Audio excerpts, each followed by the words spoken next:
नोटाबंदीच्या निर्णयानंतर देशभर लागलेल्या रांगा आणि काळ्या पैशावर सुरू असलेली उलटसुलट चर्चा पाहता एबीपी माझानं लोकांची मतं जाणून घेतली। एबीपी माझानं घेतलेल्या नेट सर्व्हेत तब्बल 1 लाखांहून अधिक लोकांनी आपली मतं नोंदवली, ज्यात तब्बल 93% लोकांनी मोदींच्या निर्णयाचं समर्थन केलं। तसंच अंमलबजावणीवरून सुरू असलेली टीकाही लोकांनी फारशी गांभीर्यानं घेतलेली नाही। त्यामुळे नोटबंदीच्या निर्णयातून मोदींनी सिक्सर मारलाय असं म्हटलं तर वावगं ठरणार नाही।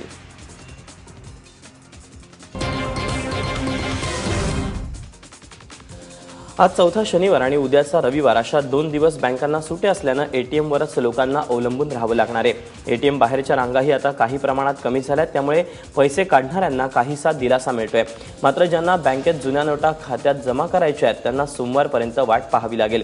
बहुतांशी एटीएममधून फक्त 2000ची नोट येते, त्यामुळे मुबलक पैसे हातात येत असले तरी सुट्या पैशांचा प्रश्न मात्र गंभीर बनत चाललाय। 2000ची नोट असेल तर लोक पैसे काढणं टाळत असल्याचंही दिसून येत आहे।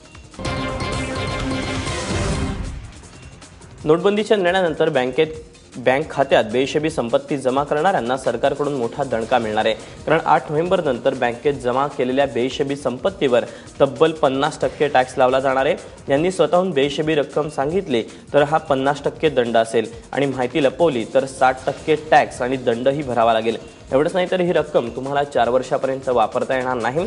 हा निर्णय लागू करण्यासाठी सरकारला इन्कम टॅक्स कायद्यात बदल करावा लागेल। त्यासाठी याच अधिवेशनात विधेयक आणण्याच्या हालचाली सुरू झाल्या आहेत। पंतप्रधान जनधन योजनेअंतर्गत उघडण्यात आलेल्या खात्यात आतापर्यंत तब्बल 64,000 कोटी रुपये जमा झालेत। जनधन खात्यात एवढी मोठी रक्कम जमा झाल्यानं आश्चर्य व्यक्त होत आहे।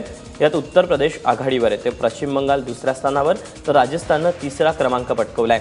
असंघटित क्षेत्रातील लोकांना बँकिंग व्यवहाराची सवय लागावी यासाठी केंद्र सरकारनं पंतप्रधान जनधन योजना लागू केली होती।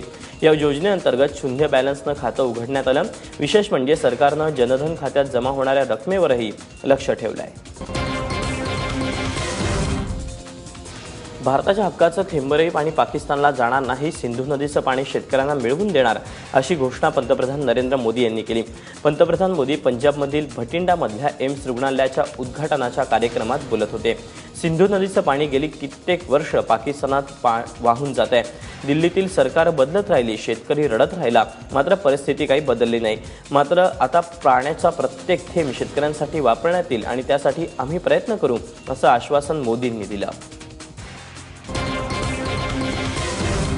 ये इंडस वाटर ट्रीटी जो है, जिसमें हिंदुस्तान के हक का पानी है जो पाकिस्तान में बह जाता है, अब वो बूंद बूंद पानी रोक करके मैं पंजाब के, जम्मू कश्मीर के, हिंदुस्तान के किसानों के लिए वो पानी लाने के लिए प्रोत्साहन करता है।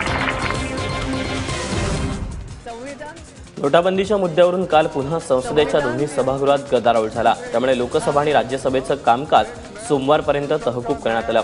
आता पंतप्रधान नरेंद्र मोदी यांनी चर्चेदरम्यान सभागृहात उपस्थित राहावा असा आग्रह विरोधी पक्षांनी धरलाय, तर राज्यसभेतही कामकाज तहकूब करण्यात आलं।